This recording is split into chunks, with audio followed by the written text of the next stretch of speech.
Hey guys, welcome back to today's video. In today's video, we're going to be talking about the 36 states that will have gubernatorial elections in 2026.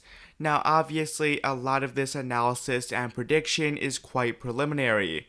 We don't have that much data, and because a lot of incumbents are retiring, especially in some key swing states, we don't really know a lot yet. And of course, a lot of this prediction is based on Trump's approval rating in 2026, whether he's able to perform well, poorly, or somewhere in the middle.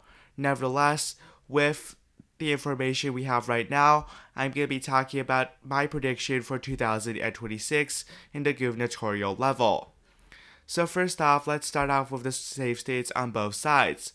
These are states I do not expect to be competitive, including states for Democratic parties such as California, Hawaii, states like Connecticut, Rhode Island, Massachusetts, Illinois, and I think that is it because in gubernatorial elections, we do see some different coalitions. Let's start off here with the safe states on both sides. Starting off with the Democrats, California, Hawaii, Maryland, Connecticut, Rhode Island, Massachusetts, and Illinois are considered safe states for the Democratic Party. While for the Republicans, they have their safe states in Idaho, Wyoming, South Dakota, Nebraska, Oklahoma, Arkansas, Tennessee, Alabama, and the states of Vermont and New Hampshire. Now, some of these states may come as a surprise because you might consider a state like Vermont or New Hampshire as Democratic leaning, which is generally true, but on the gubernatorial level, because elections are less polarizing and people are sometimes voting on the candidate and not the political party, stuff like this could happen on the gubernatorial level, which is less likely in things like the presidential or Senate levels, or essentially the executive branch. Now I'm going to talk about some of the likely Democratic states. We start off here with Oregon. Oregon was supposed to be very competitive in 2022, and it frankly was because Democrats are not very popular in Oregon in terms of the gubernatorial level. Tina Kotek, the Democrat, at one point was expected to lose, which is something that would be quite surprising. She's also the first openly gay lesbian governor, which makes her very special. And again, this is a type of race where Democrats were not doing very well in, at least in polling back in 2022, because their incumbent governor, Kate Brown, was not very popular. Now that they have an incumbent, the Democrat here should be able to win more easily, but I still think it's going to be closer to the presidential level. I would say similarly here in another state, a state like Colorado or New Mexico, there are no incumbents in Colorado. Jared Polis is term limited, New Mexico as well. The Democrat there, Michelle Lujan Grisham, who won a relatively close race back in 2022, is term limited in 2026. But then again, these are Democratic states. In a year where the Republicans are in control of the presidency, Democrats should have no real problem of winning those two races. Another state that I would consider likely Democrat would be the state of Maine. I believe that the Democratic governor there, Janet Mills, is also term limited, but Maine is still a widely considered a leaning Democratic state. And because again, Trump is the candidate, there's no really strong Republican entering this race, and thus by default, I'm going to give this as likely Democrat. Another race that is likely Democrat that again might surprise some people is New York. Some people might consider this a safe Democratic state. It generally is. It was a more wobbly win for Democrats in 2024, but it was still in the kind of the safe characterization. The reason New York is considered competitive is that in 2024, Democrats only 2022, Democrats Kathy Hochul only won the state by 6.4% against Republican Lee Zeldin. Now, why was the race so close? Kathy Hochul is not popular. Her approval rating is like 45%, and when you're in a state where Democrats overwhelmingly win and you're a Democrat, that's not a great number. The reason Republicans were able to make this close, crime was a huge issue in New York back in 2022. Now that Kathy Hochul is actually an elected incumbent, I think the race will be less competitive, specifically because these gubernatorial elections, they're going to become more nationalized. And again, Trump will have a negative influence at the executive branch on Republicans in a state like New York, which is heavily Democratic. That being said, I still think Kathy Hochul has some weaknesses, so the race will be about 10 to 12% or in the likely margin. Minnesota also as well. Tim Walz probably going to win in Minnesota, albeit I do think that his appearance as the VP for Kamala Harris might be a slight drag on him, albeit it's not that significant of a factor. For the Republicans, we have a few states. Alaska, it's still a very conservative state overall in my opinion. That's not very surprising.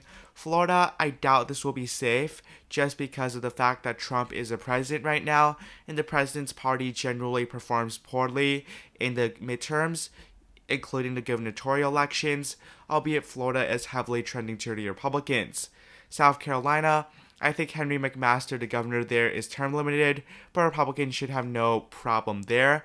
Iowa, the incumbent Republican governor there is also term limited, but in 2022, the race was decided by like 20%, and Republicans are very popular now in Iowa, as opposed to what it was 10 years ago, where Democrats were actually nearly favored there, so Iowa should also be likely Republican.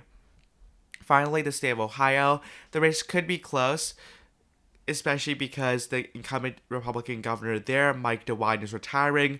Republicans could nominate a weaker candidate. There's been a few names floating around that may not be the strongest candidate.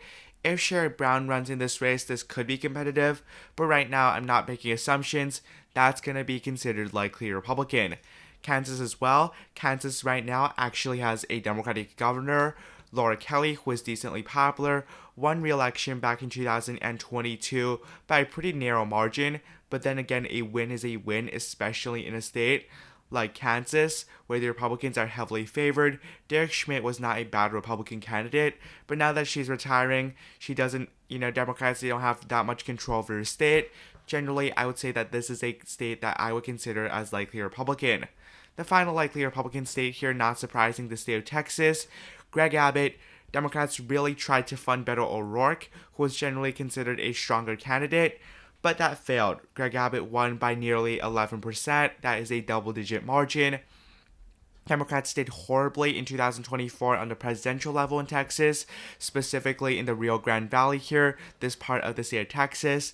Beto O'Rourke has moved more towards the left on issues like guns, which aren't very popular with the state of Texas overall, and I really don't see how Democrats could win the state of Texas in 2026. A lot of these states are considered likely Republican and not safe because Trump is the president, and the president's party generally performs poorly in the midterm elections. Now we move on to the lean and tilt states, starting off here with the state of Nevada. Nevada was the only state that flipped from Democrat to Republican in the gubernatorial level in 2022. That's because Democrats generally did quite well in 2022, especially exceeding the expectations for them, while Democrats lost support in Hispanic regions, which really hurt them in the state of Nevada, specifically Clark County. Biden won like 53% of the vote here. He carried the state by 2.5.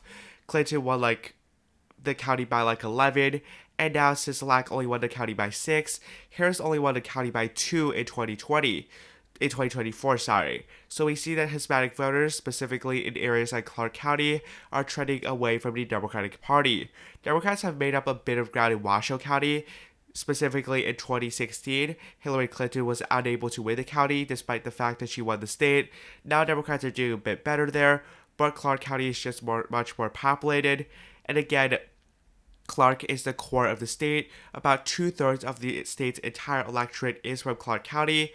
So if Democrats are really winning there by increasingly narrow margins or even losing the county, Democrats can say goodbye to their chances of winning Nevada. Republicans, they don't have a lot of votes here. There's only a few of these more rural counties, and they don't have a huge population. But the Republican Party, because these are overwhelming margins in the rurals, they're generally able to counter Clark County, which is again increasingly becoming weaker and weaker for Democrats. As a result, Nevada right now, I'm going to consider it as lead Republican because Joe Lombardo is still relatively popular. A governor that's not as popular is Governor Katie Hobbs, who won in an upset in 2022 in the state of Arizona. She won by a fraction of a point thanks to the fact that the Republican in this race was Carrie Lake, who we all know is a relatively polarizing candidate. Turnout in 2022 in this race was relatively low. I'm going to try and show you this.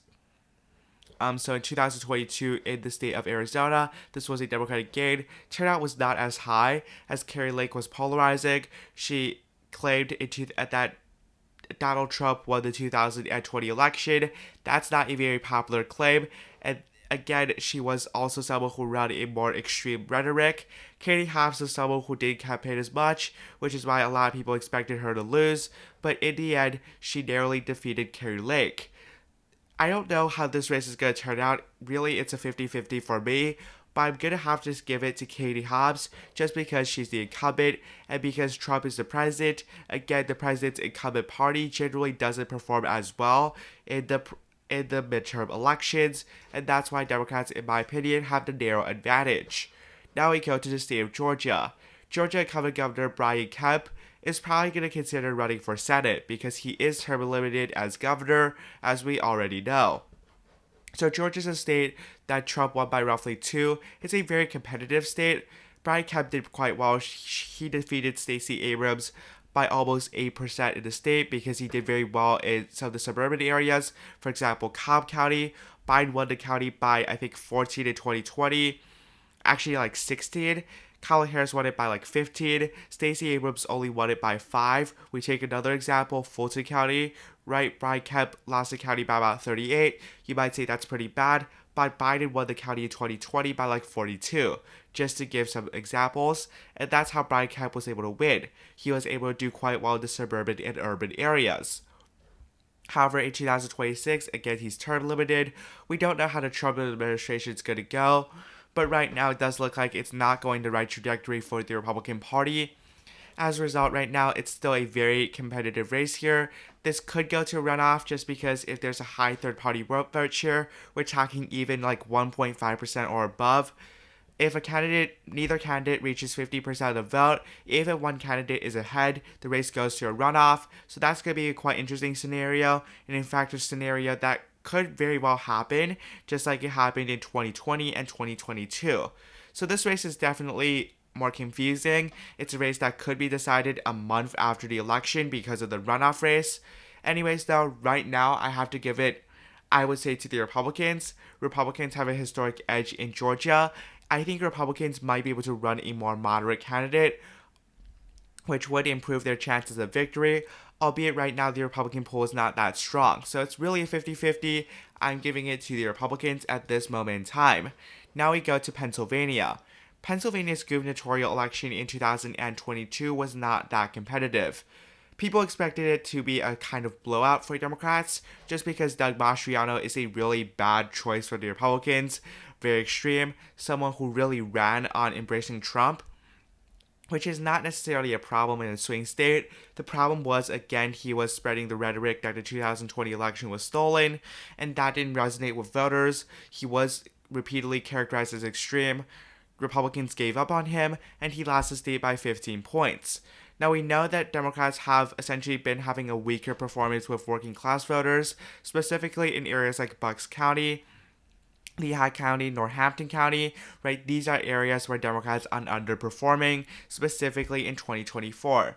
However, Josh Shapiro is a moderate. Josh Shapiro is someone who is able to turn out moderate voters, turn out working class voters. Of course, it's not going to be a 15-point margin unless Republicans again run a really bad candidate or something unforeseeable happens before 2026 that ruins the Republicans.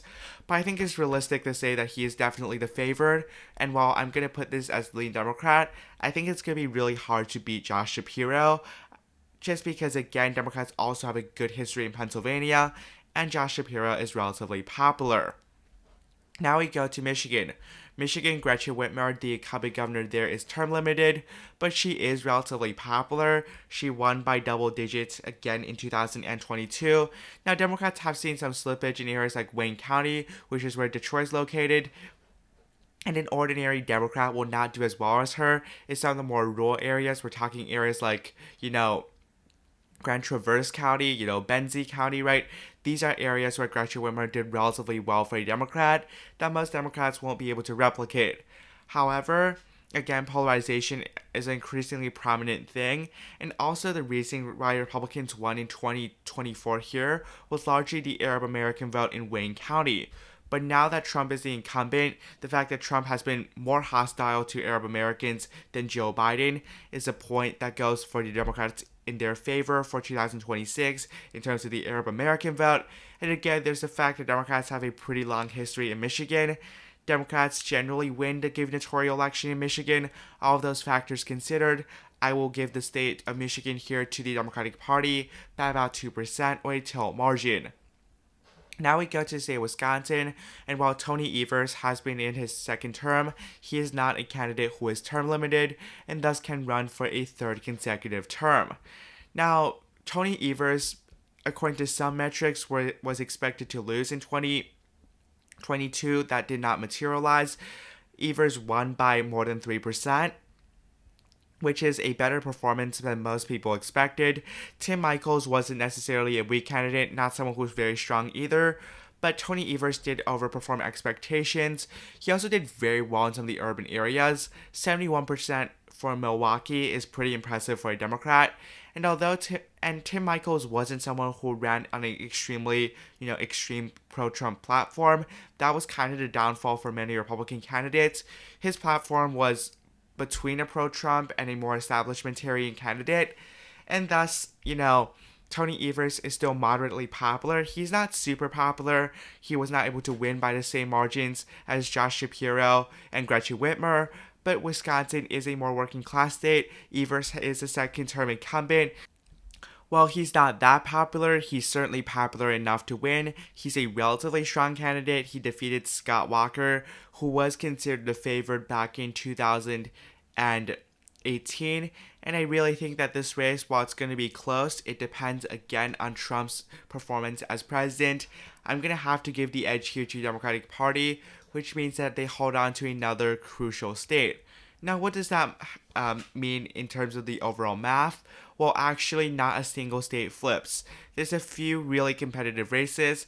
I think the most competitive three are Arizona, Georgia, and Wisconsin. Arizona's really a 50-50. Georgia, I think, probably 60-40 Republican. Wisconsin, something like 65-35 Democrat. Those are the three most competitive races. This is very preliminary.